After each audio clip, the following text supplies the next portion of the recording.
the air with new pictures of that escaped killer on the loose in Pennsylvania, walking through some super popular places as tonight police intensify this chaotic manhunt. Schools shut down, the township on edge. We'll take you there live. Also new tonight, the shocking allegations from Alec Murdaugh's lawyers as they accuse the court clerk of tampering with the jury, why they say it means their client, who's sitting in prison, should get a new trial. Plus, in tonight's original, we'll take you to a child care center now at risk, along with thousands of others, because federal money is drying up. What that could mean for the millions of kids who count on places like that to keep them safe. Then, is the Spanish Women's World Cup winning soccer coach taking the fall for his boss, who gave a star player a kiss she didn't want? Why one of those men is out, one is not, at least not yet, and what we're hearing tonight from fans. And a disturbing moment at the U.S. Open. A fan taken out after a German player accused him of using the most famous Hitler phrase during the game. What we're hearing tonight from the head of the Tennis Association a little later in the show. Hey there, I'm Hallie, and tonight police are now widening their search for an escaped killer in Pennsylvania. The man you're about to see in some of these new pictures, Danilo Cavalcante, spotted twice.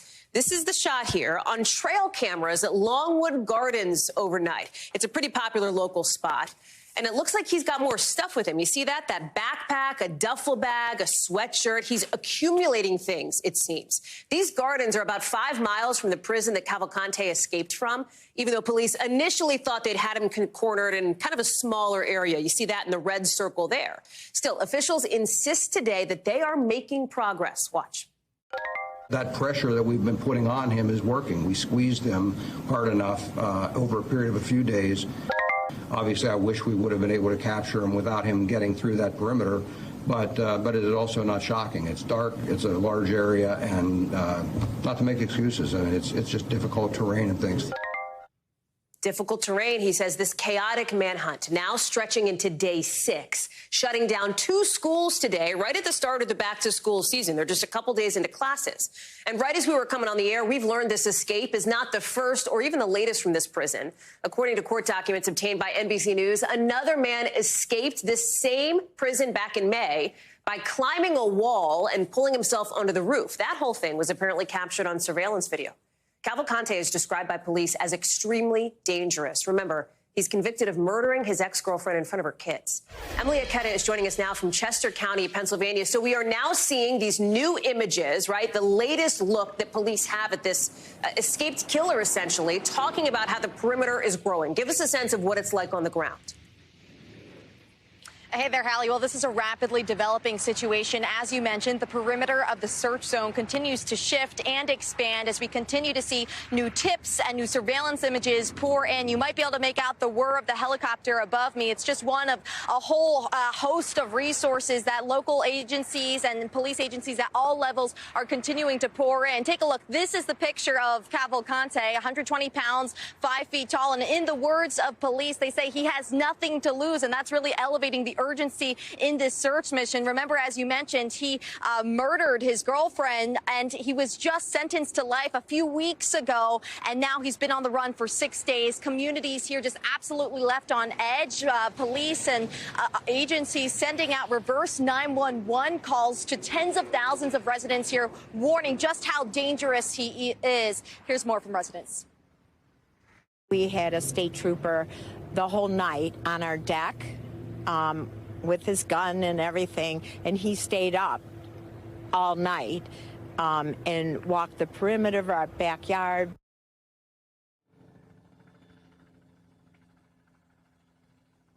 And Hallie, this is an area I'm very familiar with. I grew up in this area. It is suburbia. We're not far from Philadelphia. We're not far from Wilmington. But there is, as police mentioned, it's difficult terrain, really dense terrain, densely wooded areas, and that complicates the search process for the agencies here.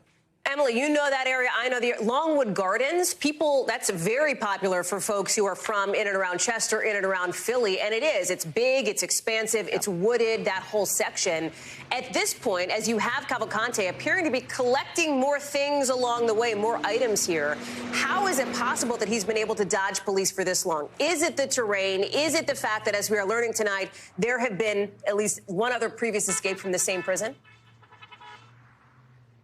Yeah, Hallie, it's a combination of things. You brought up Longwood Gardens. That's actually directly next to where I'm standing, 1,000 acres of botanical gardens, and that's where the latest surveillance images have come in of Cavalcante. And what we learned from them is that he had a number of things he has since accumulated since escaping last week, including a backpack, a duffel bag, a sweatshirt, and that's really a point of concern for police because it shows that he's probably breaking into people's houses, breaking into people's cars. In fact, one man told NBC News that he believes Cavalcante actually made it into his home. Here's more from police.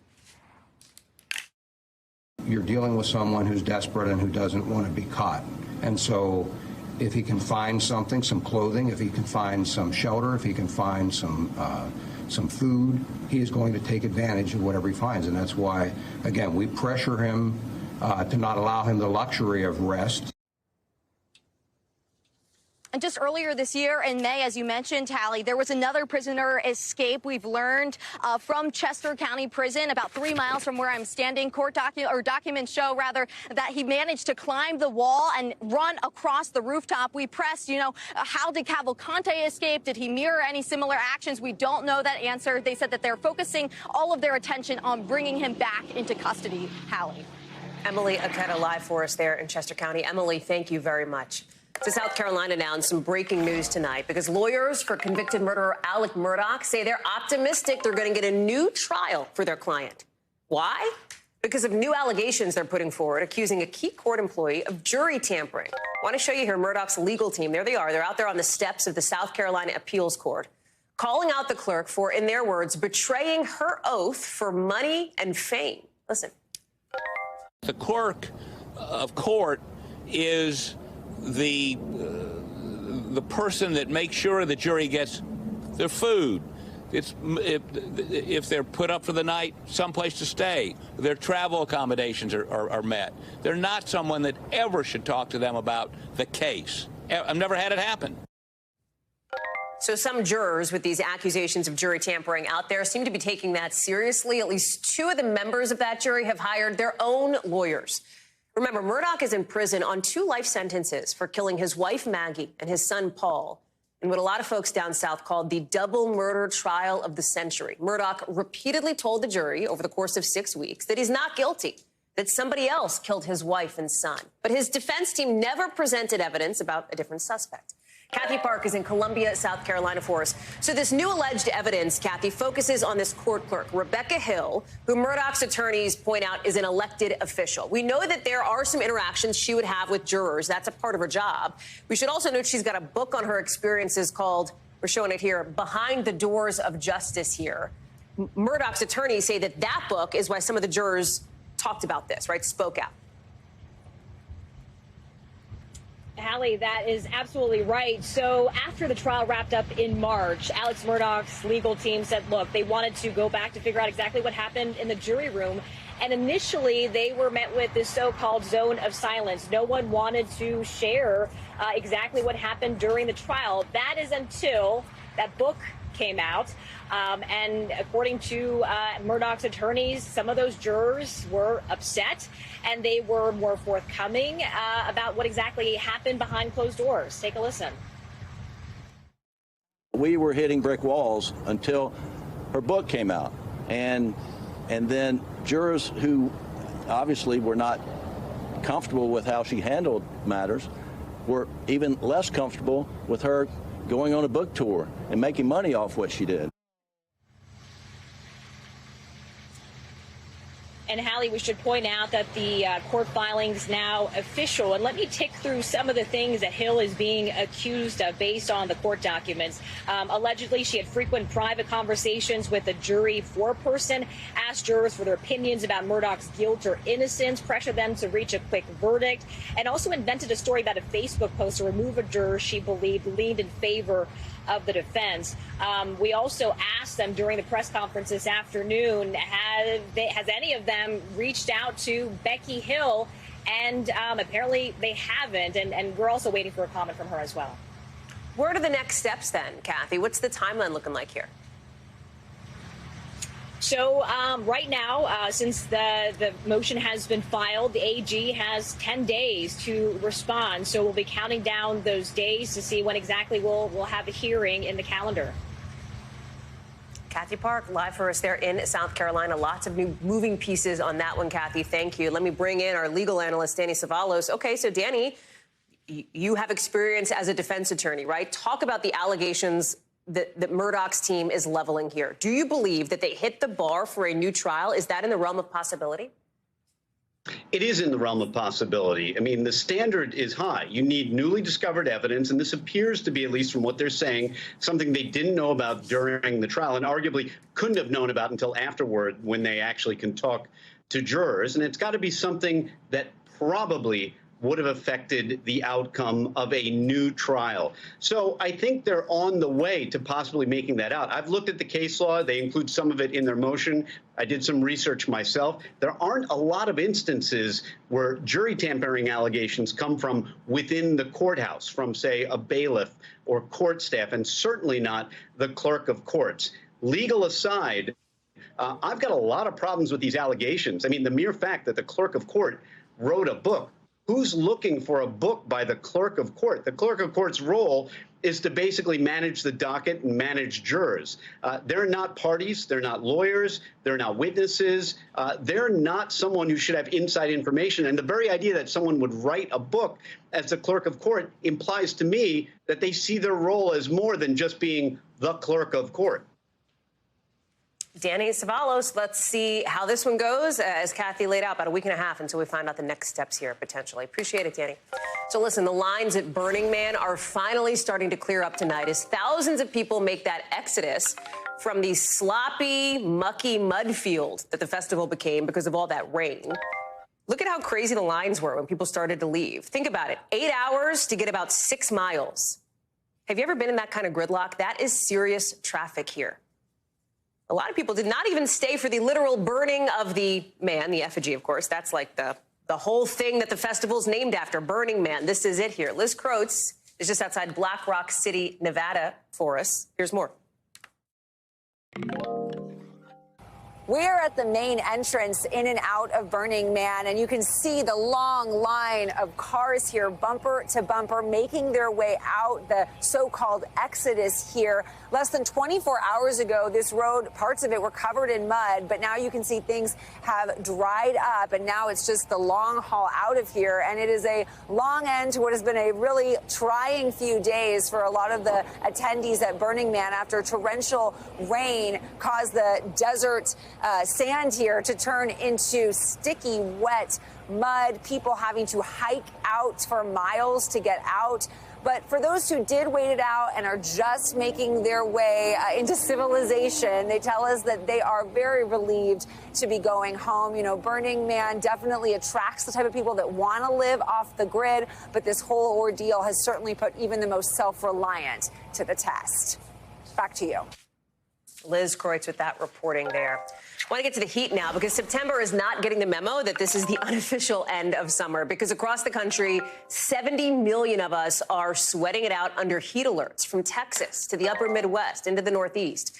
The heat is not actually normal like this for this time of year, right? Summer, it's supposed to be hot. After Labor Day, it's not really supposed to be this hot. Look at this, just outside D.C. here. Dulles already broke a record today at that airport, 98 degrees. Look at Michigan there, Traverse City, 93 degrees. More than 80 records are possible by the end of the day, meaning this could not just be a record-breaking day. It could be an 80 record-breaking day.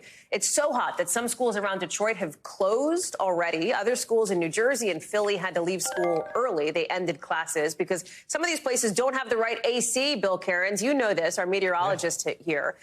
Where is it the most intense, and when will people get some relief?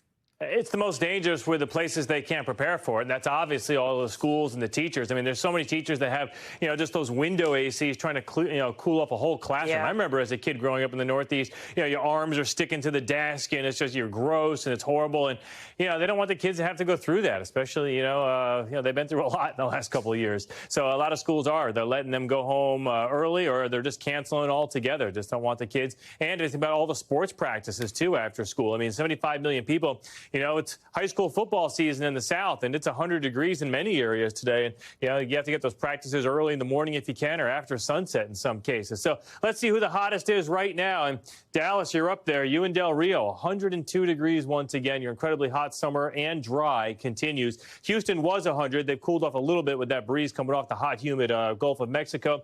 D.C. still at 97. Raleigh's at 96. And so, unfortunately, we're going to do this again tomorrow. Now, Baltimore could hit 100 and break records all the way up here in northern New England. And there's a lot of schools that don't have air conditioning in northern New England. I can tell you that. 90 tomorrow in New Hampshire. Syracuse at 93. A few spots to the south. It'll gradually cool off this weekend, but, we still have to get through this week. Does the cool-off have any impact, or is it caused at all by the storm system that's out in the Atlantic swirling around that we've just found out has now been upgraded to a tropical storm? No, there's going to be there's one cold front that's going to come to the East Coast this weekend, and then there's another cold front after that one. And we're counting on that second cold front for keeping Tropical Storm Lee off the East Coast. But we'll have more on that in the coming days. That's still about 8 to 10 days from now. So the Hurricane Center did just call this Tropical Storm Lee. We are going to talk about Lee on end for at least the next 10 days, maybe 14 days. And here's why. The Hurricane Center, notice this, in 5 days from now, has this as a strong Category 4 hurricane. So that gets everyone's attention. They're like, we don't want to deal with that. We don't want to mess with it. Let's keep it out over the ocean. We call those fish storms. The only thing that they heard is the shipping routes, but they can go around it. We want this to continue like this. But for our friends in the Virgin Islands and Puerto Rico, you're going to be staring at this in the next couple of days. And after this, it does look like it'll take more of a turn to the north. As of now, Hallie, it favors between Bermuda and the East Coast. So, again, we're not expecting a direct hit at this point, but we got a long ways to go to watch this one. Sure do. Bill Cairns, thank you so much. Appreciate it.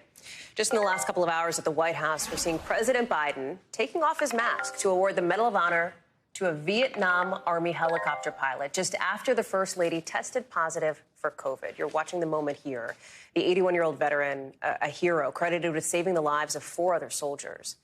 The president himself tested negative for COVID earlier today. You can see him, of course, unmasked while pinning that medal. All of it ahead of a totally jam-packed schedule for him. He's heading overseas pretty soon, with concerns now that he could potentially get sick or maybe spread COVID while he's out of the country, given, obviously, what's happening with his wife.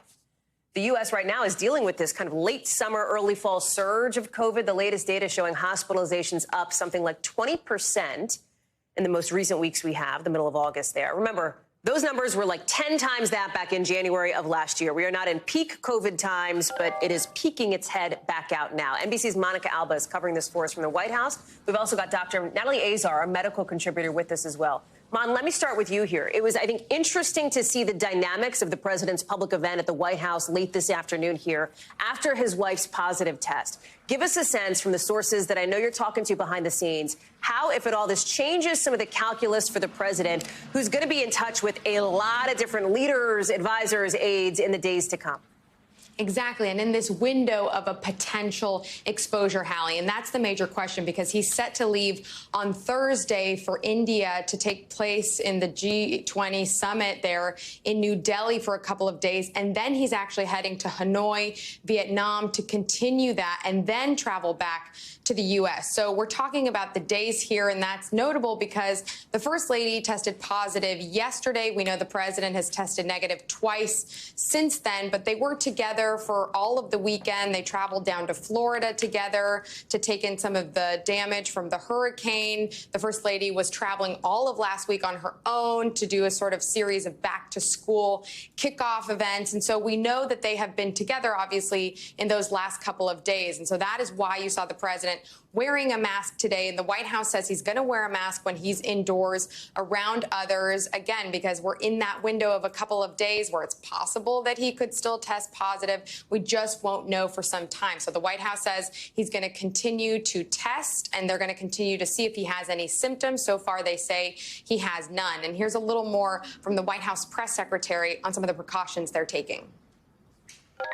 As far as the steps he is taking, since the president was with the First Lady yesterday, he will be masking while indoors and around people. The president will remove his mask when sufficiently distanced from others indoors and while outside as well. Now, the First Lady is experiencing only minor symptoms. She will isolate in Delaware for the remainder of the week, and we're told we'll continue to get updates on her situation. Remember, last summer, both the president and First Lady did have COVID. Separately, they both took Paxlovid. They both rebounded after that, which is fairly common. So we've asked whether she's going to be taking that again this time, which sometimes helps to reduce the severity of any kind of symptoms associated with COVID. Hallie. Monica Alba, thank you very much. Dr. Azar, let me turn to you now, because we've talked about the incidences of COVID that have happened sort of late this summer here. Now you have, obviously, this incredibly high-profile case, the First Lady, Dr. Jill Biden. How should we be thinking about the data here? Because it only tells us that more people are in the hospital, not necessarily that more people are testing positive. How are you looking at this, and how should we be? I think we need to be looking at this as that we shouldn't be surprised that this is happening. We have seen an ebb and a flow, not so much a confirmed seasonality to COVID yet, because we still can't predict exactly when we're going to have surges, but we've had winter surges and we've had summer surges. People have been traveling and congregating, and we have new variants that are probably a little bit more easily transmitted. So none of this should surprise any of us. And I just think it's important, Hallie, to keep into context that if you have a low number of hospitalizations to begin with, then a higher number than an already low number is still a low number. And I think we've done a pretty good job of communicating to the public that this isn't a cause for major alarm. But again, if you're an average, not elderly, not immunocompromised person, you run the risk of feeling pretty crappy for a couple of days. You run the risk of potentially developing long COVID. The people who are in the hospital, and sadly the people who are dying, are in those categories of the more vulnerable that we've talked about from the beginning. COVID was never in the rearview mirror, Hallie. We need to be looking forward to this, knowing we have a vaccine coming, knowing that we have an antiviral that works. Dr. Natalie Azar, thank you very much for that context, that perspective, as always. Let's take you to the Capitol now, because we are just hearing from the Senate's top Republican, Mitch McConnell. He is back here in Washington after his second freeze-up in just the last 5 weeks. Remember that moment when he was taking questions, paused for 20, 30 seconds? He's not saying too much about his health tonight. Listen. One particular moment of my time back home has received its fair share of attention in the press over the past week. But I assure you, August was a busy and productive month for me and my staff back in the Commonwealth. That is, of course, an allusion to what happened while he was back home on recess. Even as a Capitol Hill doctor says today, there are no signs that Senator McConnell had a seizure disorder or had a stroke after either that episode or the one before it earlier this summer. A lot of eyes on the senator, of course, and look at this, a live look at the Senate floor as Congress comes back for what's already shaping up to be a September full of potential chaos and certainly lots of work. I want to bring in Garrett Haake on Capitol Hill, who's bracing for it, too. So, Garrett, interesting that Senator McConnell alluded to what happened here. I think by any measure, a objectively newsworthy event, right? He is the Senate's top Republican. He's one of the most powerful Republicans in the country. His doctor is now coming out and saying no sign of stroke, no sign of seizure. Has he been asked about it yet since he's been back? I know he doesn't take questions in the hallways often. It's not totally unheard of. Give us a sense of what you're hearing.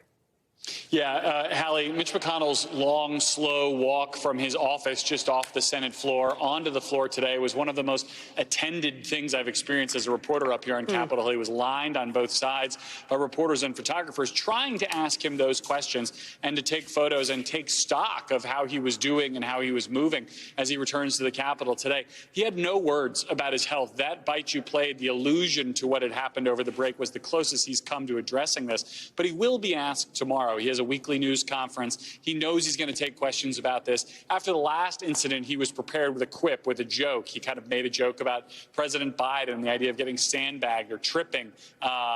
I don't know if that's going to fly this time, but that tends to be how his office likes to handle these things. Now, I will say one difference between the last episode and this second episode is the speedy nature by which McConnell and the doctor here, in this case, the attending physician of the U.S. Capitol, put out not one but two statements about his health. First, saying that he was cleared to return to duty. Then the second statement, which you referenced, kind of ticking through various kind of scary things that he could be afflicted with, saying it's not this, this, this, or this, and that he's had all these available tests. I can tell you he also told another senator on the floor that he's basically been subjected to any kind of test he can get to determine whether this is anything more serious than the lingering effects of his March concussion, which at least for now, based on the publicly available information, appears to be the case. It's not as though Senator McConnell is coming back to a September that is going to be all chill vibes all the time, right? It is going to be, frankly, kind of bananas, especially with this government shutdown deadline coming up at the end of the month. McConnell would be instrumental in any of those negotiations on the GOP side. Yeah, that's right. McConnell is going to be a critical player. And after this short week with just the Senate back in town, we really hit the gas next week when the House gets back. There's very little time left before the end of the month, which is when the government would shut down if the 12 appropriations bills that make up the government funding package that has to be done every year aren't passed. And Hallie, right now, 0 of them have been passed through both chambers. McConnell's interesting on this because you can basically put McConnell with every lawmaker in the Capitol who's not in the kind of core MAGA group. He is, in this case, allied with Democrats on 2 key priorities. One, making sure there is money for Ukraine in a package that gets passed, supplemental money to help the Ukrainians in their war effort. He wants to see that get done. And he also has wanted to see this be done through regular order, to see those bills get passed. On the Senate side, they have been getting passed in a bipartisan way out of committees, some of them unanimously out of committees. That doesn't usually happen. Having the top Republican on the Senate side say, the way we're doing it over here on this side is better than what House Republicans are doing on that side, could matter when we kind of get into the nitty-gritty of how an eventual deal gets struck, whether for a short-term extension of funding or eventually, hopefully, getting the government funded again for a full year at some point. How we get between there and here over the next couple of weeks is going to be messy. Garrett Hake doing the messy work of covering all of it. Garrett, thank you so much. Appreciate it. Coming up, you know about the Hollywood writers' strike, right? But there's another big shutdown that may happen in a matter of days. Why it could mean the price of a new car could get a lot more expensive. Plus, a couple new studies suggest maybe there's a way to identify autism years in advance by looking in a kid's eyes. That's coming up in our 5 Things.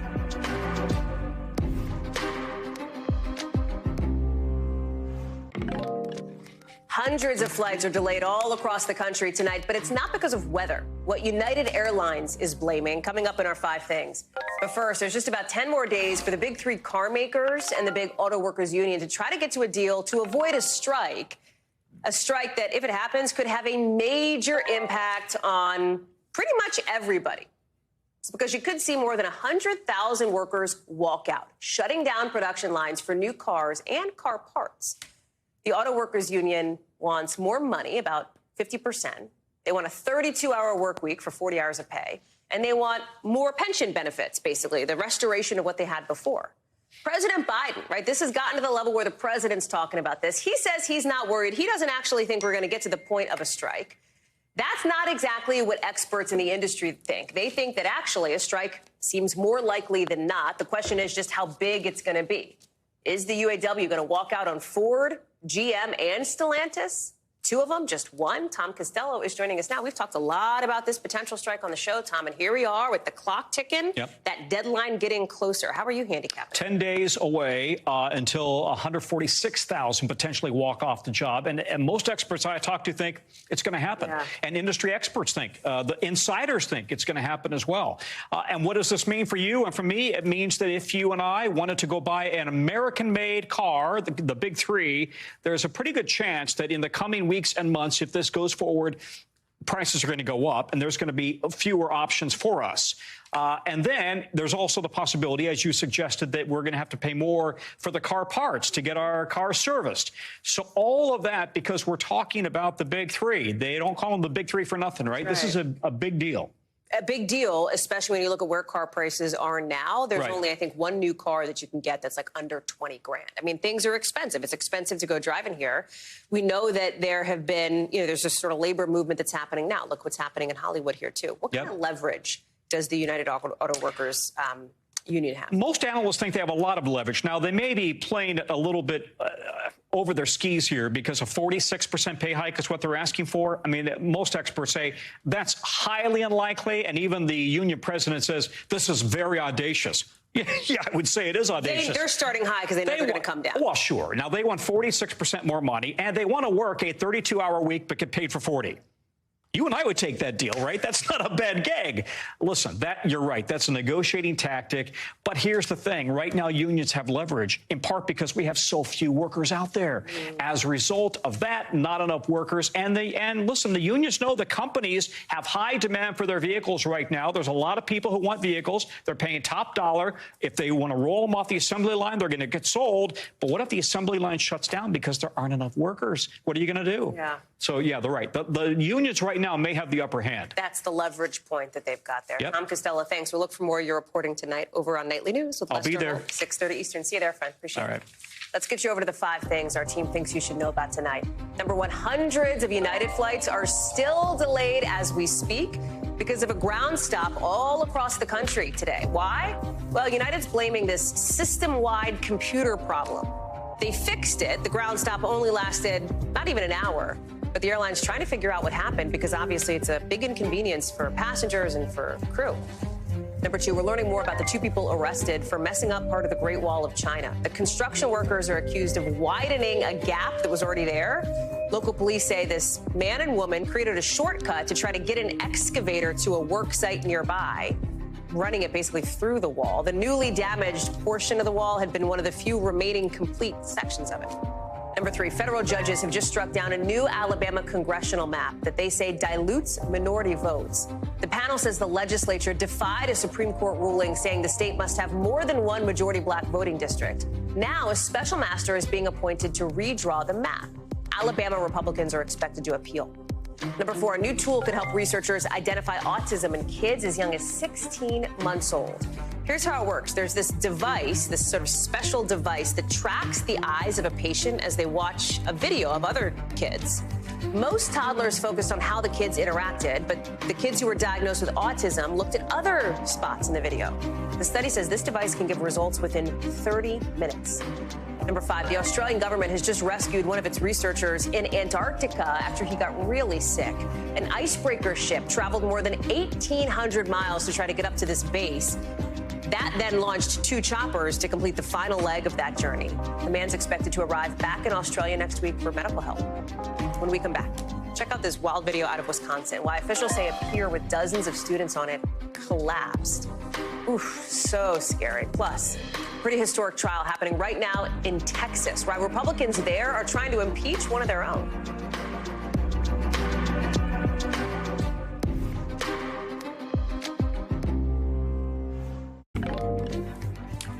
Right now in Texas, the impeachment trial of one of the most high-profile attorneys general in the country is kicking off in a rare case that has Republicans taking on one of their own in a very red state.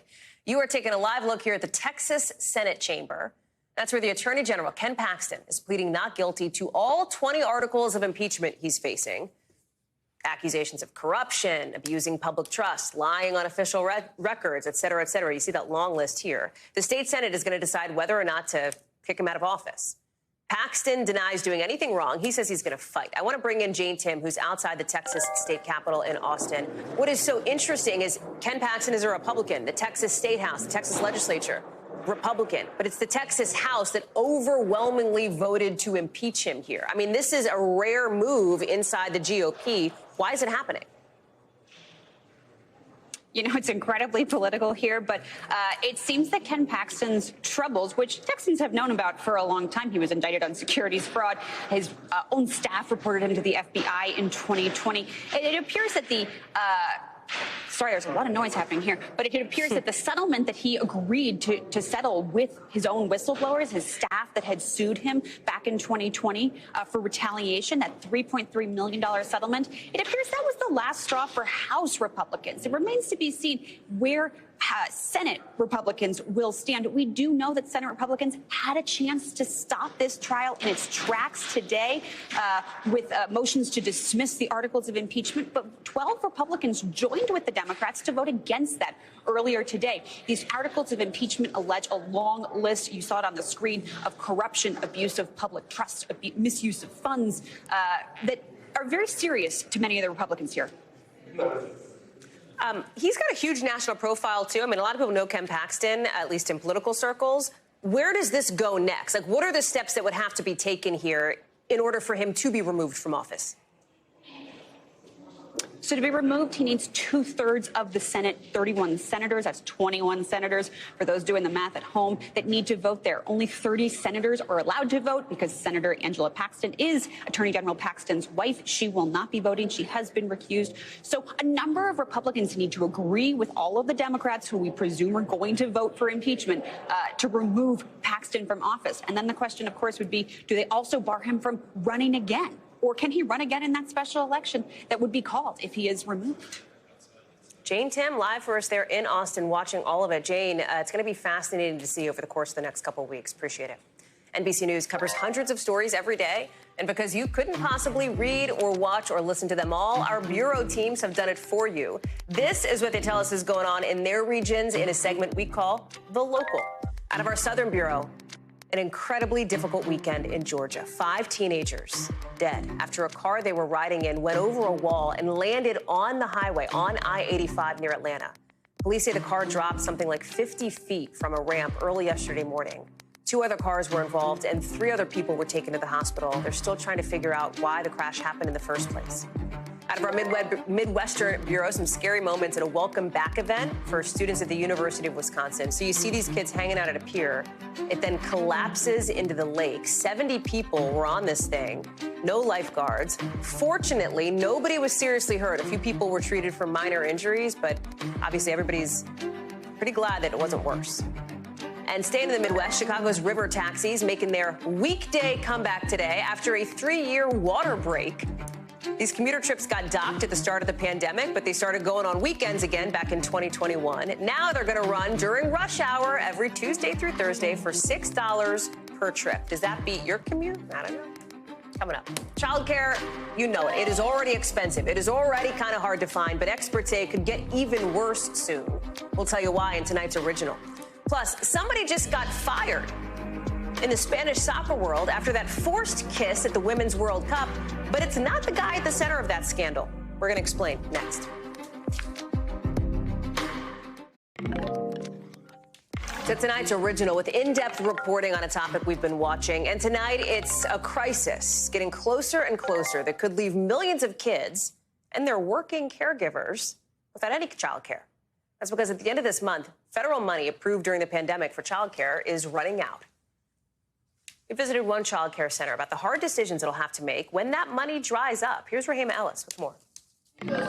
It's story time in Miss Mary's class at Growing Seeds Child Development Center in Norwalk, Connecticut. The title of the book says, Max Goes to School. Where does Max go?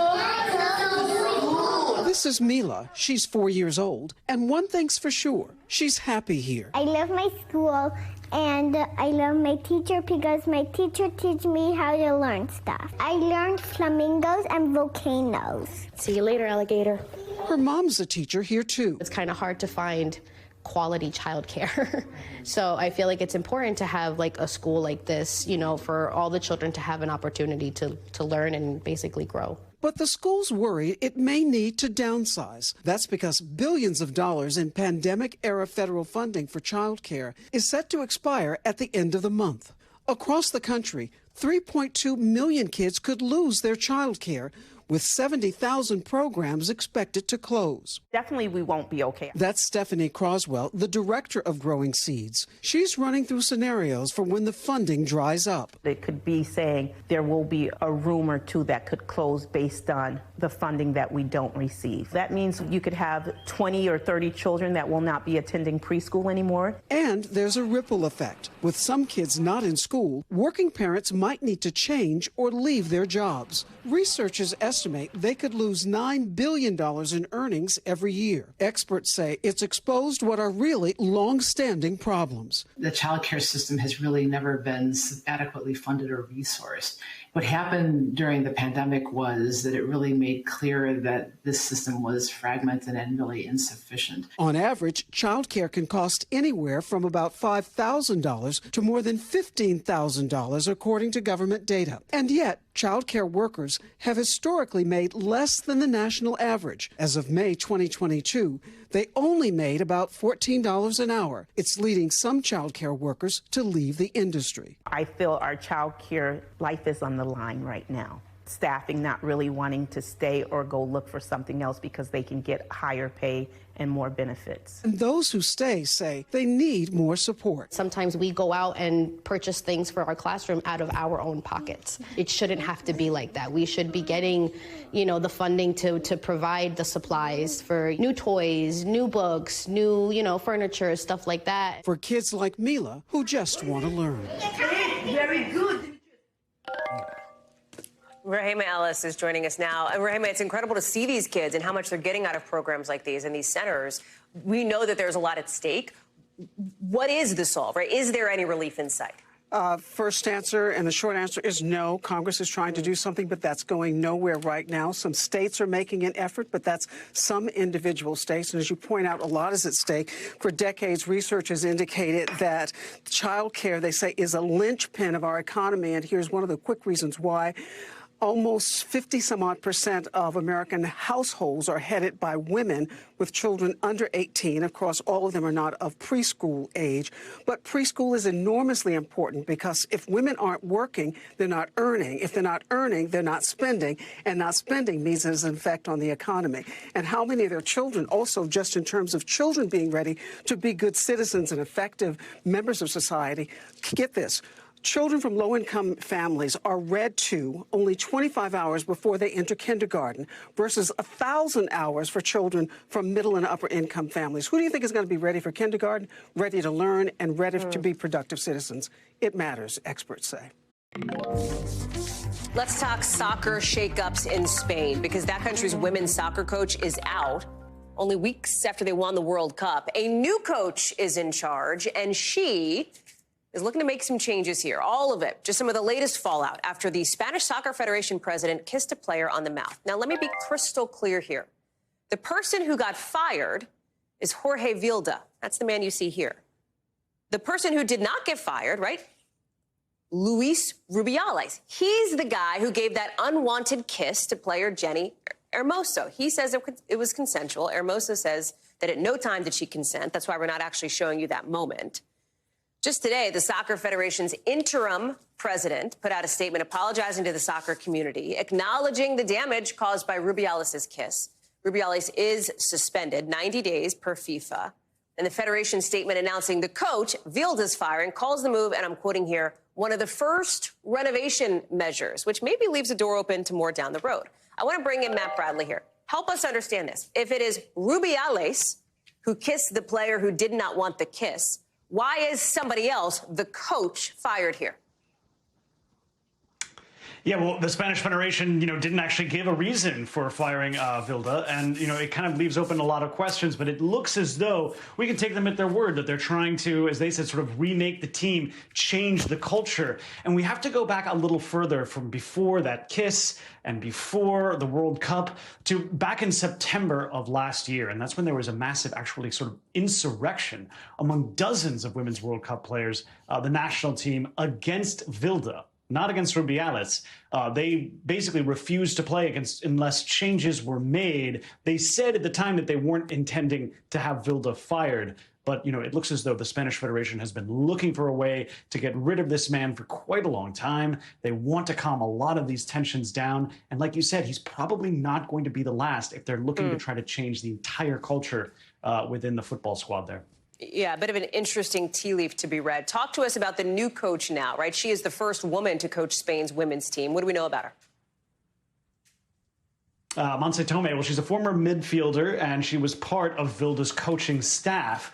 And, it looks as though she has a lot of familiarity with the locker room, with the players, and she's going to be leading the team to some UEFA women's qualifying matches later this month against the likes of Sweden and some other really challenging teams. So she'll be able to show, whether or not she's got the stuff to lead the team. But as one of the very few female coaches on a female team, she could be leading, amidst all of this controversy, a lot of changes with other teams. I mean, we could start to see this sensibility sort of spread, as we've seen in the past, with a lot of women's teams wondering, why do we have men coaching us when men's teams don't have female coaches? Yeah, I mean, fair. Look at the numbers there. Pretty stark, if you will. Matt Bradley, thank you very much. Appreciate it. That does it for us for this hour. We've got more coverage picking up right now.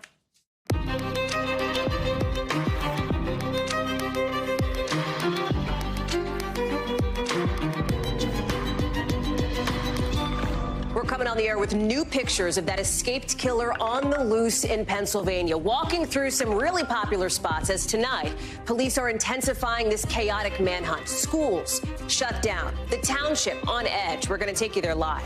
Then some breaking news out of Washington here. The longest sentence yet for somebody who was part of that attack on the Capitol on January 6th. Why the head of the Proud Boys is getting more than 2 decades in prison and what the judge said during the sentencing. Also new tonight, the potentially shocking allegations from Alec Murdaugh's attorneys as they accuse the court clerk of tampering with the jury. Why they say it means their client, who's sitting in prison, should get a new trial. Plus, the first comments from the Senate's top Republican after his second on-camera freeze of the summer. As we're getting some new updates tonight from Mitch McConnell's doctor. We'll take you live to the Hill. And a new car workers union strike is looking pretty likely right about now, with the clock ticking for people to get to a deal to prevent the industry from grinding to a halt. What it could mean for people who want to buy a new car in this country later in the show.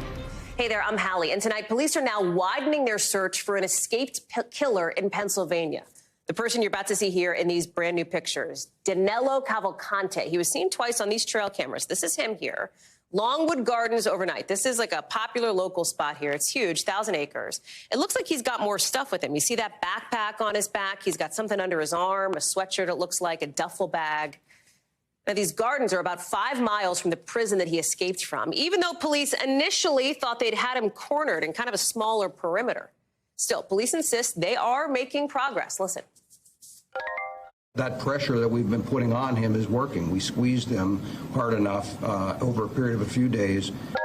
Obviously, I wish we would have been able to capture him without him getting through that perimeter, but it is also not shocking. It's dark, it's a large area, and not to make excuses. I mean, it's just difficult terrain and things. The manhunt now stretching into day 6. 2 schools shutting down today, just a few days into the start of classes. And in just the last hour, we've learned here at NBC News that this escape is not the first one from this prison, according to court documents obtained by our team. Somebody else escaped just a few months ago by climbing a wall, pulling himself onto the roof of the jail, and then getting out. That whole thing was apparently captured on surveillance video. Cavalcante, remember, has been described by police as extremely dangerous. Remember, he's convicted of murdering his ex-girlfriend in front of her kids. Emily Aketa is joining us now from Chester County, Pennsylvania. So you have this search that's happening. You have these new photos now, the latest indication of where this escaped killer was, at least overnight when he was apparently at Longwood Gardens. Talk to us about where the search stands and where it goes. Well, the search is rapidly evolving as they continue to get additional tips, Hallie. You can hear the helicopter overhead continuing to hover this Longwood Gardens area. And interestingly, in the approach from authorities at all levels here, they are blaring a message, a recorded message from the mother of Cavalcante, recorded in Portuguese. She's pleading to him to peacefully return to police custody. And that has continued to play throughout the afternoon, a unique approach from authorities. We also have seen canines on the ground. Police patrolling by foot, by car. They're blocking off roadways like what you see behind me, a number of roadways as the search area continues to expand and shift with that new information. Right next to me, Longwood Gardens. That's where the latest important pictures have come in from overnight. They saw Cavalcante several times on a trail camera at the botanical gardens that span 1,000 acres. And they noticed that he has since accumulated a number of supplies, which is sustaining him on his run as he continues to evade authorities. Now on day 6 since his escape, he's got backpack, he has a duffel bag, a sweatshirt. Here's more from residents who are just absolutely left on edge as the search continues. We had a state trooper the whole night on our deck with his gun and everything, and he stayed up all night and walked the perimeter of our backyard. Cavalcante, 120 pounds, 5 feet tall, from Brazil. Just a couple of weeks ago, he was sentenced to life in prison for stabbing his girlfriend to death, Hallie. What do we know, Emily, as we've obtained some of these documents here at NBC News about a different escape from this prison, about that one? It was just maybe 4 months ago back in May. Did they ever catch that person? Yeah, they did, Hallie, and there are growing questions and, frankly, concerns from people on the ground here as we learned these new details just months ago. Back in May, an inmate, according to arrest documents, had escaped the Chester County prison a couple of miles from where I'm standing now. It was early in the morning, and according to those documents, the inmate had told investigators he was a good rock climber. He managed to scale the wall of the prison and then make for a run for it across the rooftop, getting away for what appears to be just an hour before getting back into police custody. A guard had apparently been distracted at the time by an argument amid an early morning basketball game.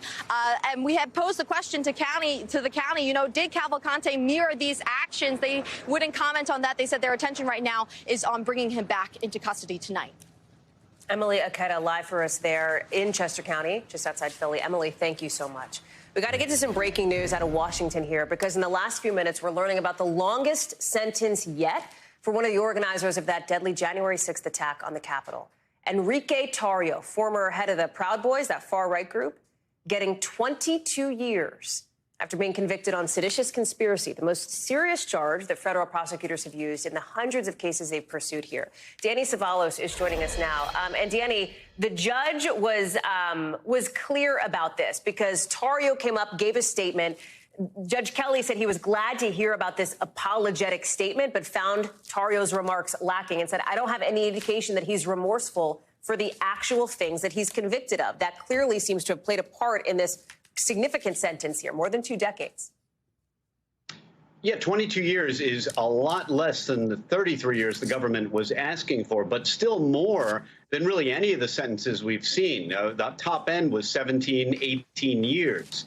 The government was asking for a terrorism enhancement, which this enhancement, Hallie, sends sentences into the stratosphere. So this could have been a lot worse for this defendant. I'm a little surprised the judge even focused on remorse. I've long believed that allocution, when the defendant gets up and says, I'm sorry, I think that's probably pretty low on the priority list of what judges consider. I think they look at the sentencing guidelines, they look at hard numbers, they look at to try to avoid unwarranted sentencing disparities. And is this a major disparity? Probably not. I mean, it is more than some of the other defendants, but not all defendants are identical, and this sentence likely reflects that. The closing line here from the judge, if you do seek a path away from where you were on January 6th, he said, I wish you the best on that path, Danny. Yeah, that path is going to be in a federal corrections facility for the next 22 years.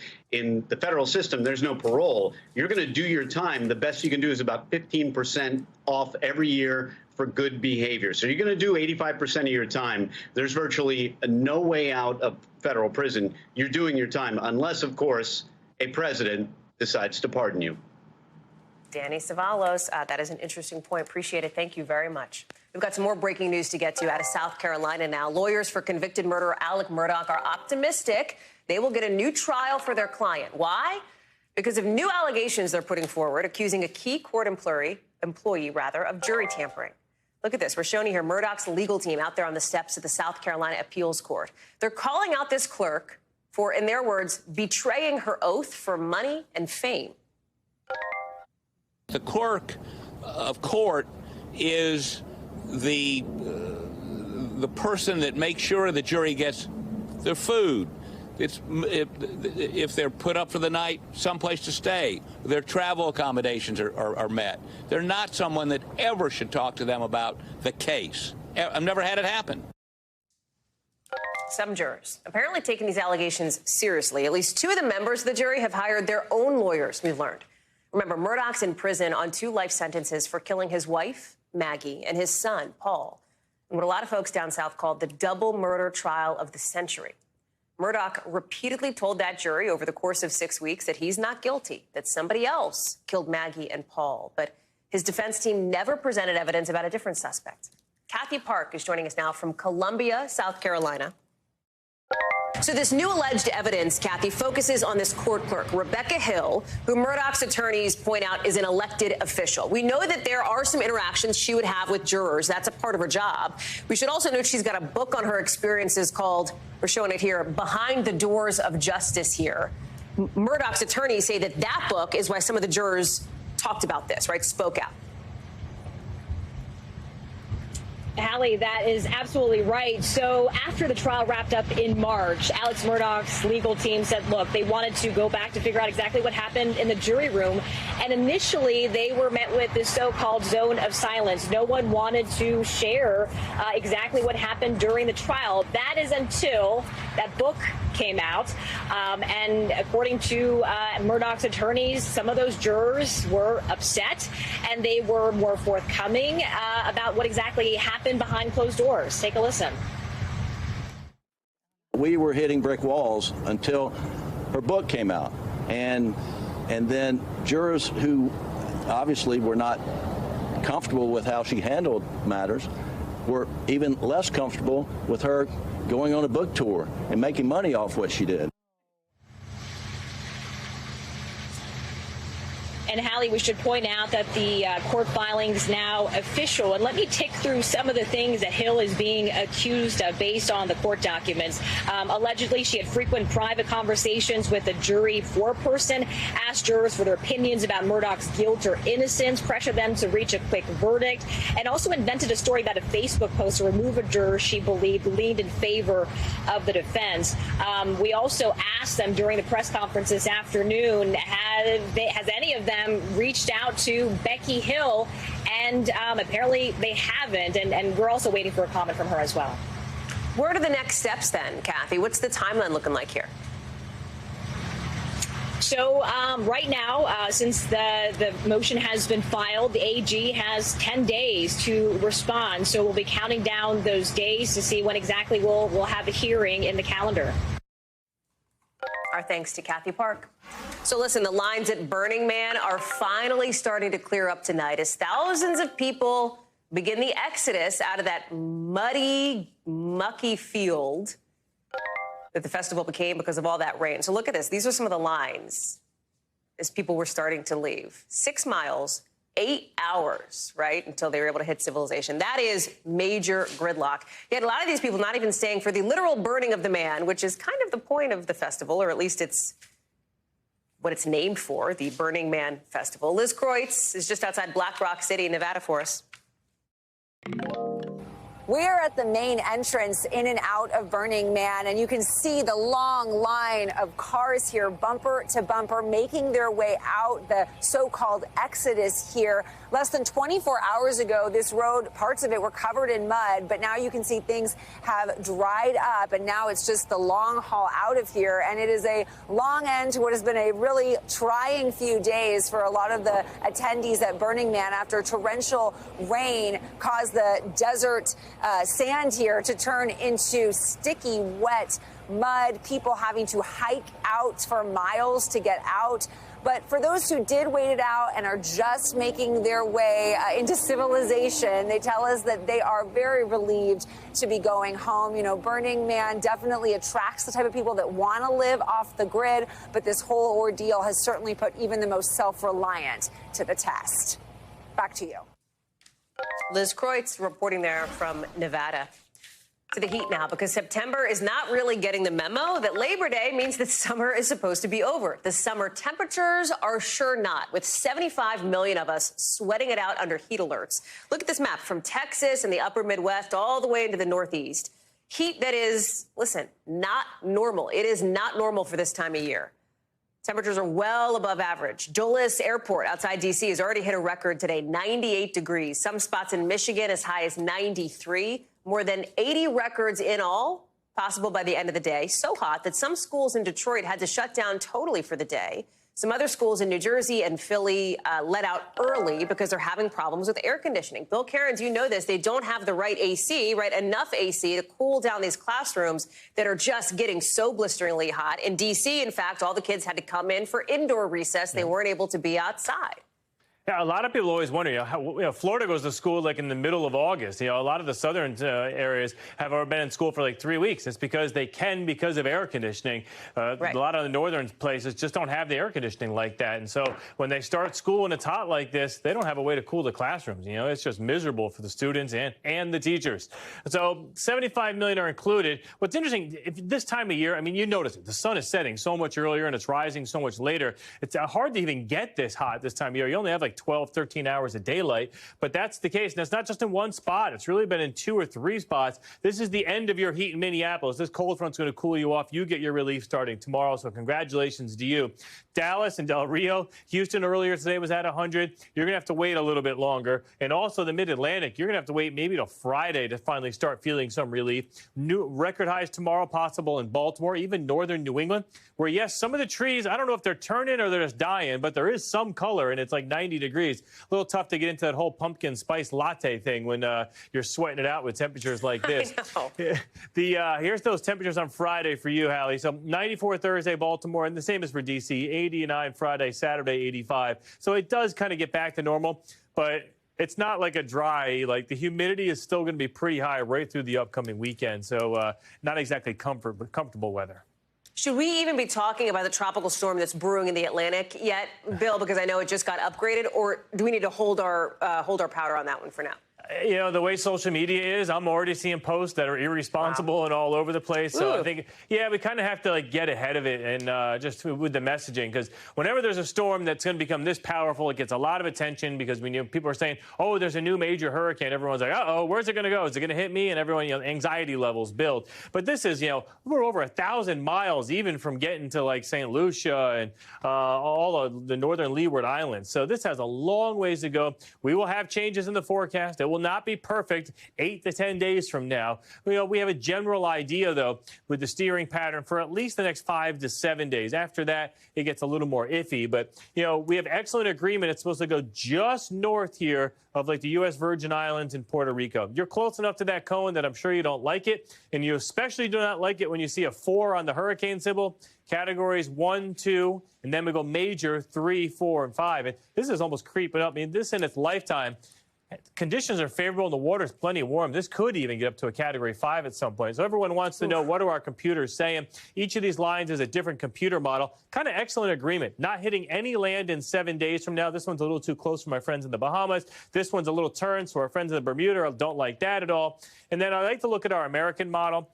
This is the GFS, we call it, and it's a global model. And each of these red lines, we kind of change it and tweak it a little bit just to see what different outcomes it would give. But it's all still very consistent. So right now, we're not looking at anything heading towards Florida. We're not looking at anything heading to the Bahamas or Puerto Rico. Bermuda is probably the initial concern, and that would be about 7 to 8 days from now. And then after that, Hallie, we'll have to keep an eye on the Outer Banks, New England, and up into the Canadian Maritimes. But, I'm going to be talking about this storm next week at this time, and it probably won't even be gone until not this weekend, the weekend after that. So get used to hearing about Lee a lot. Yikes. Bill Cairns, thank you very much. In just the last few hours at the White House, we've seen President Biden taking off his mask to award the Medal of Honor to a Vietnam Army helicopter pilot just after the First Lady tested positive for COVID. You see the president and that veteran here. He's 81 years old, credited with saving the lives of 4 other soldiers. Now, the president himself tested negative for COVID today, we found out. So he's not, or at least he's not wearing a mask. That is a separate fact, but it is a fact as he's pinning the medal here. All of it ahead of a jam-packed schedule for him. He's got this overseas trip coming up later this week, with some concerns now growing that he might get sick while overseas, or he could potentially spread the virus while traveling. Right now, the U.S. is dealing with this kind of late summer surge. Hospitalizations are up something like 20% in the middle, end of August there. But remember, these numbers were like 10 times what they are now back in January of last year at peak COVID. It is not peak anymore, but it is a peak at what this fall could look like. Let me bring in NBC's Monica Alba, who's covering this. Dr. Natalie Azar is joining us, too. So, Mon, let me start with you here. Listen, we are in a new reality as it relates to COVID, right? It doesn't mean we're in a no COVID reality. That's clearly not the case, as we've seen from the numbers. But it seems like the White House is also changing their calculus from what it was maybe a year and a half ago with the First Lady testing positive here. You've got the president who's going on this trip. He's going to be seeing world leaders. He's going to be seeing aides and advisors in the days to come while he's still on the tail end and after this exposure window. Talk me through what your sources are saying about how the administration is going to handle this. And it's something that they really have confronted since he took office, Hallie. And anyone who meets with the president, the first lady, the vice president, or the second gentleman has to take a COVID test. That is still the case now, nearly 3 years into the administration, because of course they would want to contain and know about any case involving the four principals. But what happened yesterday is the first lady did test positive. She spent the whole weekend with the president. They went down to Florida to look at the hurricane aftermath and the damage there. They also were in Rehoboth Beach. We know that also the First Lady had been traveling all last week as part of her official duty. So this was something that White House officials said, look, this could happen to any American, but we now have the tools like vaccines and boosters and trying to take some kinds of precautions when these things happen. So the president will continue to test regularly. He tested negative last night and again today. And we're learning a little bit more from the White House on what other steps they're taking right now. Here's a little bit of Karine Jean-Pierre at the briefing earlier. As far as the steps he is taking, since the president was with the First Lady yesterday, he will be masking while indoors and around people. The president will remove his mask when sufficiently distanced from others indoors and while outside as well. So he will be wearing a mask indoors at events. So that stands to reason that likely when he arrives in India for the G20 summit, during some of those meetings, he might have to wear a mask because he might still be in that window of exposure. So we know that CDC has their own guidance. The White House says that they are following that very closely and they'll continue to test him. And at this point, they say they're not making any changes to the plans. For now, he's set to depart for India and Vietnam on Thursday. Hallie. Monica Alba, thank you very much. Dr. Azar, that tees you up, I think, nicely here. Help us put into context how we should be thinking about COVID as we head into the fall. Well, let's think about it this way, Hallie. I think that on the tail end or in the middle of the surge that we're having right now, we're probably better positioned than we have ever been at any time in the pandemic. And why do I say that? Because there is so much population immunity from people having gotten sick, from people having been vaccinated and boosted. We have an antiviral that works incredibly well. Paxlovid still works against all the new variants. And we have a new booster that is, you know, in the next couple of weeks, the CDC is meeting next Wednesday or next Tuesday, I believe, to make recommendations in terms of who should be, you know, prioritized for that booster. So again, you know, we like to think of COVID as a thing of the past. It isn't. It is still very much like flu, if not a little bit worse. But we have the tools in the toolbox. People just have to do those things. To remember, get your booster, check up on the FDA website to see if your tests are expired, mask when you're not feeling well, mask when you've been exposed, you know, and use testing to your advantage the way we've been talking about for the last couple of years. Dr. Natalie Azar, thank you so much. Appreciate it. We are just hearing tonight from the Senate's top Republican, Mitch McConnell, who's back on Capitol Hill after his second freeze-up, if you will, in the last 5 weeks. He's alluding to, but not saying a ton about his health. Listen. One particular moment of my time back home has received its fair share of attention in the press over the past week. But I assure you, August was a busy and productive month for me and my staff back in the Commonwealth.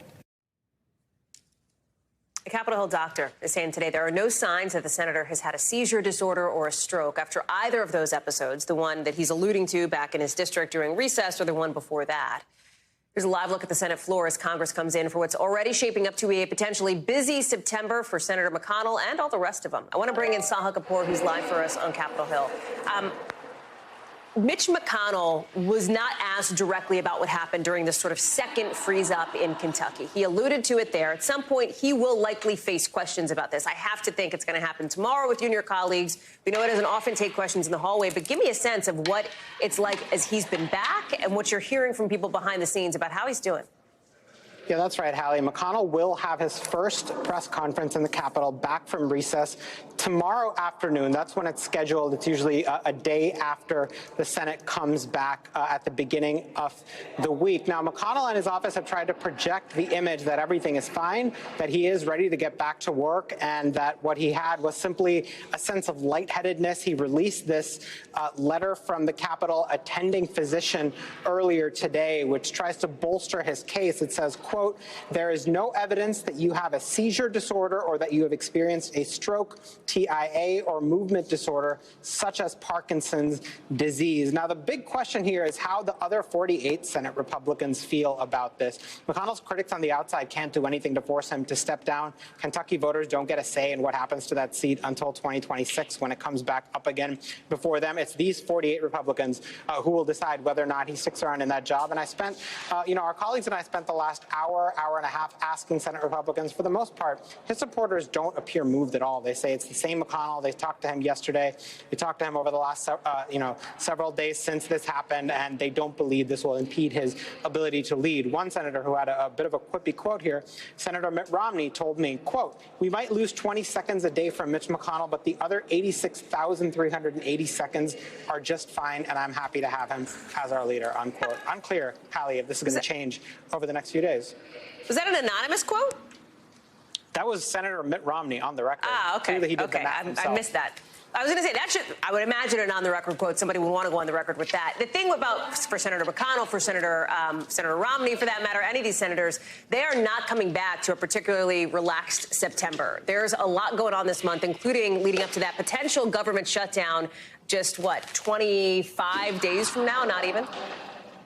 3.5 weeks away, and not very relaxed is a very diplomatic way to put this, Hallie. It is going to be a jam-packed, frenzied September, full of deadlines ahead. The biggest one is September 30th, when government funding expires. They're going to have to pass a bill to prevent a shutdown. They also, looming over all of this, is a potential impeachment inquiry in the House into President Biden. Of course, there are health concerns about McConnell, as well as the 90-year-old Dianne Feinstein, who also says she's not going anywhere until 2025.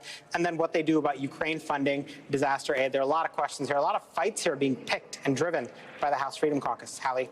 Sahil Kapoor, thank you very much. Lots for you and your colleagues over the next few weeks. Appreciate it. Speaking of things going down on the Hill, we've got some news just breaking into us in the last few minutes. Some newly filed documents in the case against New York Congressman George Santos and his former campaign aide show that the two sides are actively discussing, I'm quoting here, possible paths forward, which may be a kind of code or a signal that they're working on a plea deal. Maybe. This is just a few months after the controversial congressman was charged with a whole bunch of crimes, including fraud, theft, money laundering.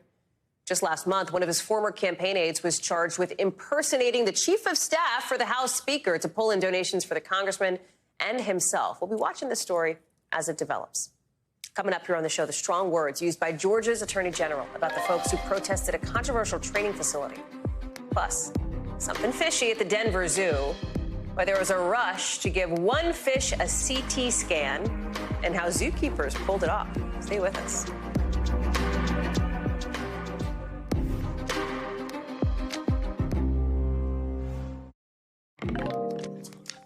New fallout in the Women's World Cup kiss controversy. One Spanish soccer leader is out of a job. Maybe not the one you might have expected. We're going to explain.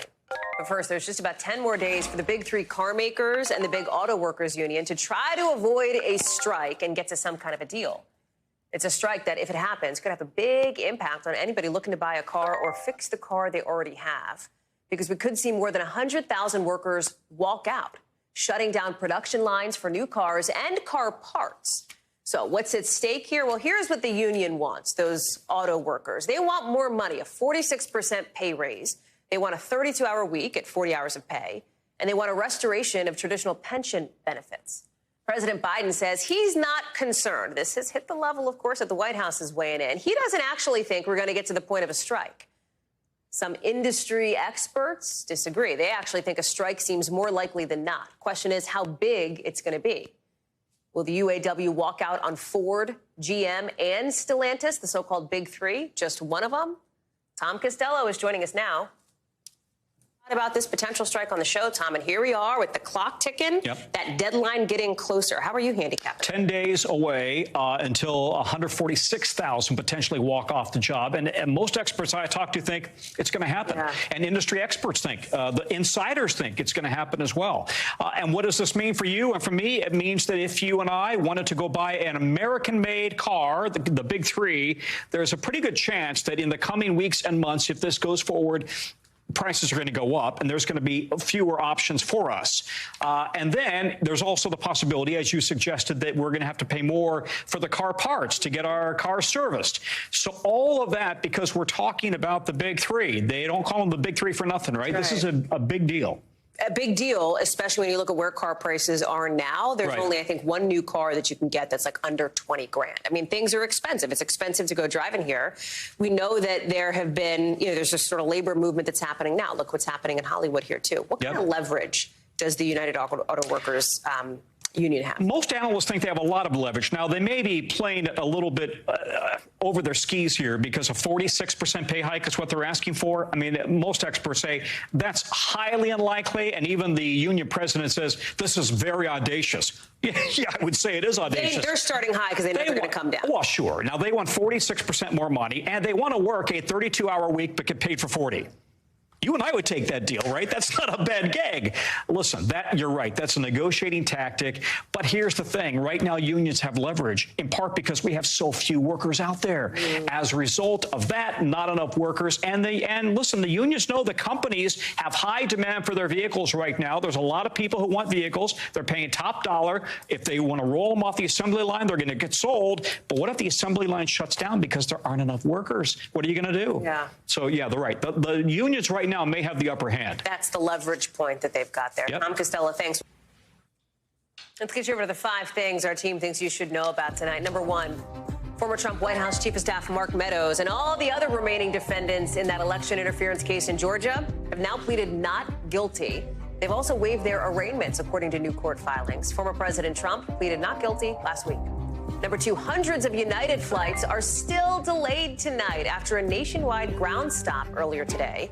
That's because of a apparently computer-wide outage. Obviously, you're not looking at United, but still telling you about it because that's what happened. The ground stop was pretty short. It was only less than an hour, but the airline's still trying to figure out what happened. Number 3, prosecutors in Georgia have indicted 61 people on racketeering charges after a state investigation into protests against what critics call Cop City in Atlanta. That's that planned police and firefighter training facility. The indictment is the latest use of the state's RICO law. Remember, the law that was used to charge former President Trump. Number 4, a new tool could help researchers identify autism in children as young as 16 months old. Here's how it works. There's a special device that tracks a patient's eyes as they watch a video of 2 other children. Most toddlers focus on that interaction, that kids that they're seeing on screen. But toddlers later diagnosed with autism looked at other spots in the video. The study says the device can give results within 30 minutes. Number 5, officials at the Denver Zoo say a French angelfish there is doing better after it was found floating all lopsided. The zoo went and did a CT scan on the little fish. They actually had to sedate it first. They had to balance it, look at that, on a little sponge and then pour water over it so it could breathe. The diagnosis? Too much gas because of an infection. Cleared it up with a round of antibiotics. That little fish swimming on another day. Coming up here on the show, impeachment on the table in Texas. Why some Republican lawmakers are trying to get rid of one of their own. And check out these pictures coming in from overseas. What we're learning about the impact of devastating flooding in Bulgaria. Look at that. That's coming up in the Global.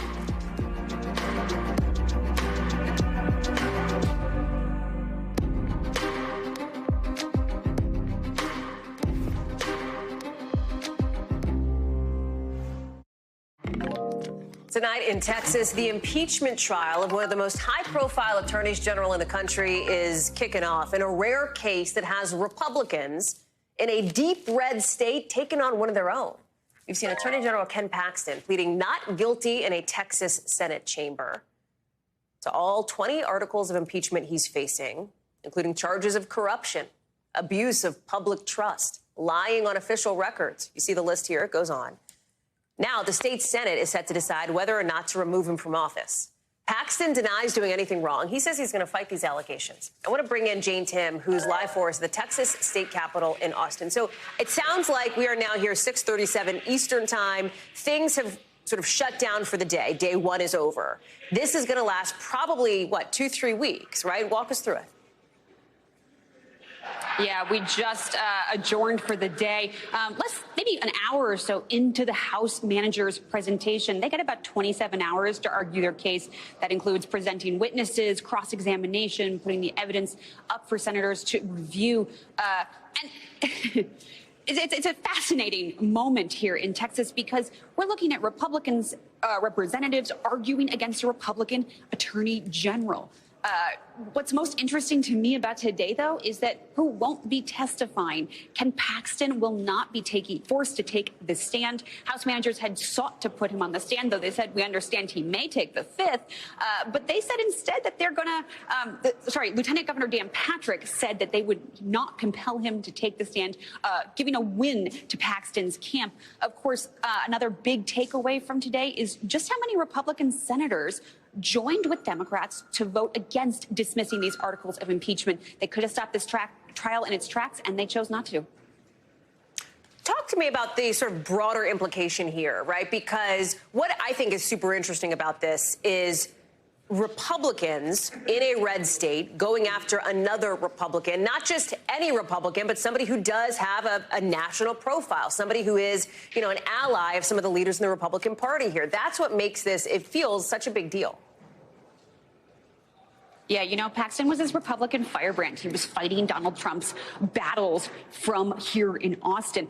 But his political staying power, of course, is tied at some point to President Donald Trump.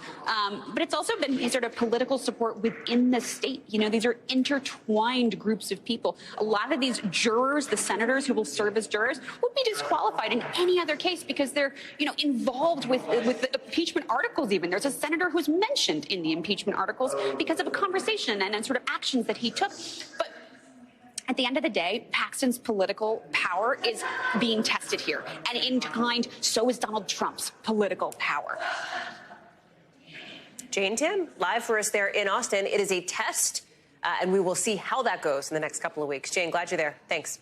NBC News covers hundreds of international stories every day. And because it's tough to read or watch or listen to them all, our foreign desk has done it for you. Here are some of what they're watching in a segment we call The Global.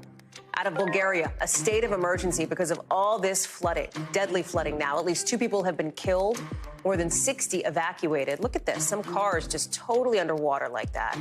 Some power blackouts. Officials say people there should not drink the tap water either because it's been contaminated by the floodwater. Out of Hong Kong, the region's top court ruling today, the government has to have a framework for recognizing same-sex partnerships. Now, this ruling does not give full marriage rights to same-sex couples, but advocates think it is a landmark victory for the LGBTQ+ community there. The government has 2 years to figure out what this framework actually looks like. And out of New Zealand, doctors found a dinner plate-sized medical tool inside a woman, according to an official report from the country's health commissioner. It says doctors accidentally left the tool inside of her after her C-section. It was in her for like a year.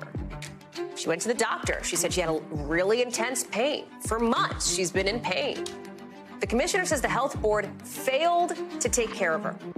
They apologized, but officials say they've got to apologize again in the next 3 weeks. It's a big week for a lot of students heading back to school, but there are some districts getting ready to potentially be overwhelmed by new students, many of whom are asylum seekers. That's creating some growing concerns about overcrowding in classrooms and what it means for kids across the country. Here's Stephanie Goss with more. Cities across the country are dealing with an ongoing migrant influx. Here in New York, the school year is set to begin Thursday with a surge of new students. The latest round of asylum seekers and migrants we're receiving, there's a large number of them are children and families. Officials say since last July, nearly 19,000 students in temporary housing, many of them migrants, have enrolled in city schools. Under New York state law, all kids between ages 5 and 21 are guaranteed a public education, regardless of their immigration status. We completely changed our school funding formula to provide additional funding to schools based on the number of students in temporary housing that they enroll. But some parents worry schools will be stretched too thin. Problem is that we are not equipped to help them, and we should be. It comes as a growing number of asylum seekers are arriving in cities nationwide, many still stuck in crowded temporary housing at hotels and other makeshift shelters. No Tent City! No Tent City! It's become a flashpoint for residents as more migrants arrive by the busload. Berlin Suarez arrived from Venezuela last month with her 3 daughters. Her dream, a better quality of life for her and her children. Stephanie Gosk, NBC News. Coming up here on the show, we'll tell you why millions of working parents are really concerned about what might happen at the end of the month. We're going to explain about this child care center money running out all across the country in tonight's original.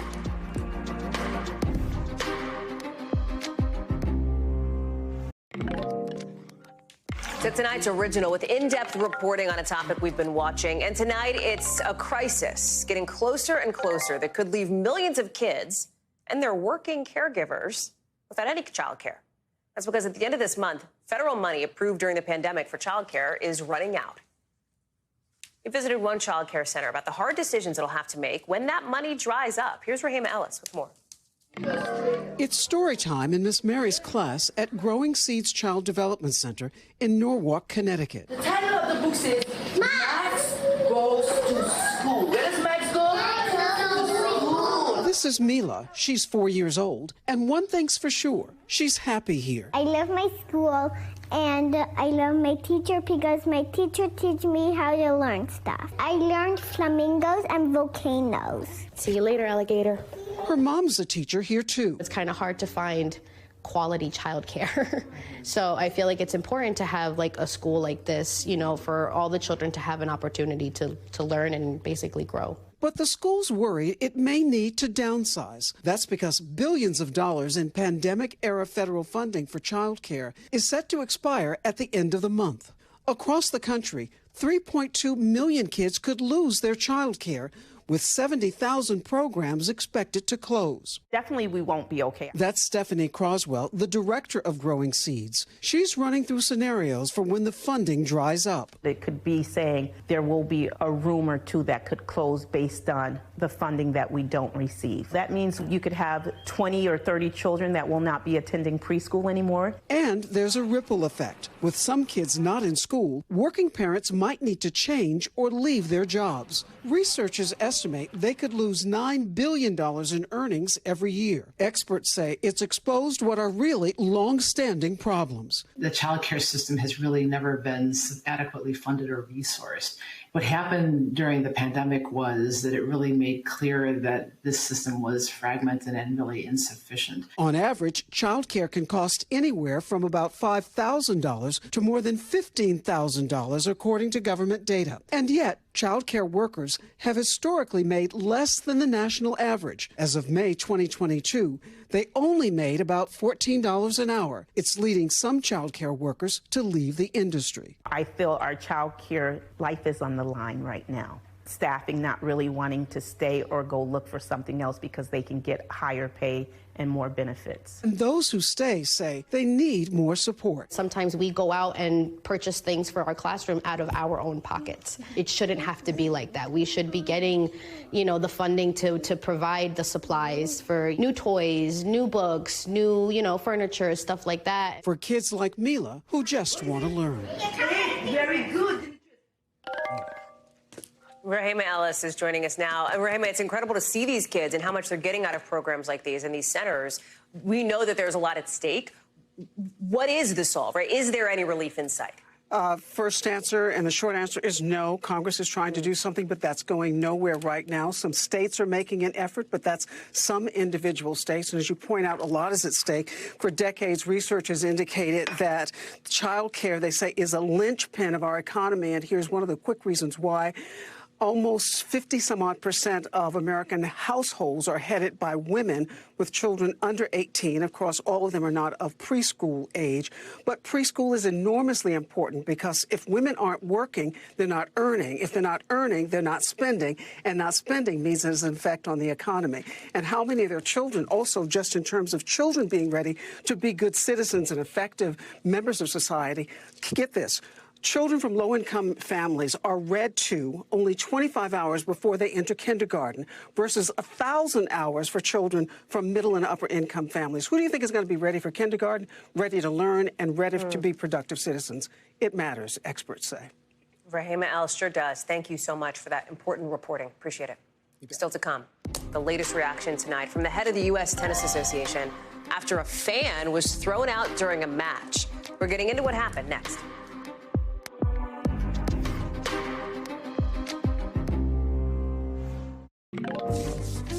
Let's talk soccer shakeups in Spain, because that country's women's soccer coach is out only weeks after they won the World Cup. A new coach is in charge, and she is looking to make some changes here. All of it, just some of the latest fallout after the Spanish Soccer Federation president kissed a player on the mouth. Now, let me be crystal clear here.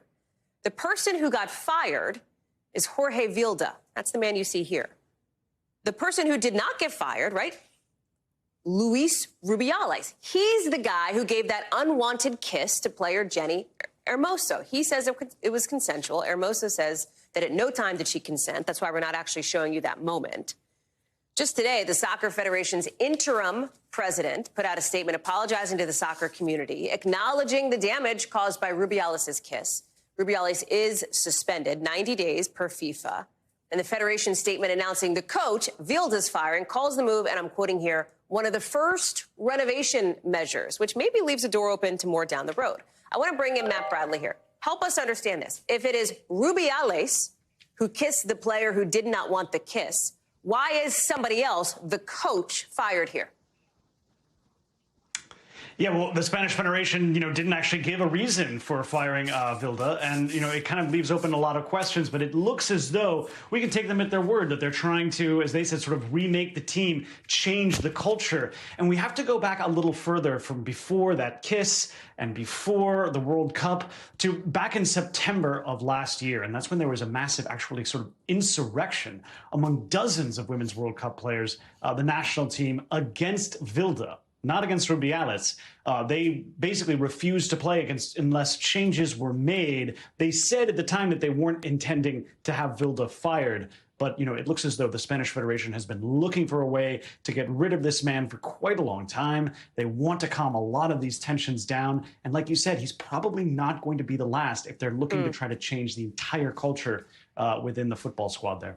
Yeah, a bit of an interesting tea leaf to be read. Talk to us about the new coach now, right? She is the first woman to coach Spain's women's team. What do we know about her? Montse Tomé, well, she's a former midfielder, and she was part of Vilda's coaching staff.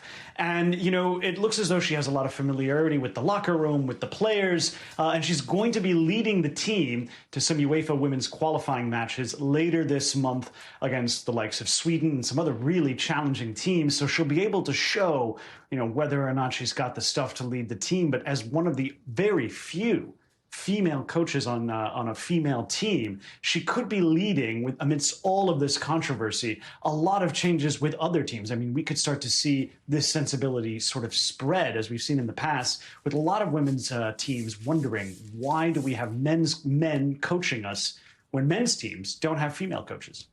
Yeah, I mean, fair. Look at the numbers there. Pretty stark, if you will. Matt Bradley, thank you very much. Appreciate it. We've got more coverage picking up right now. Thanks for watching. Stay updated about breaking news and top stories on the NBC News app or follow us on social media.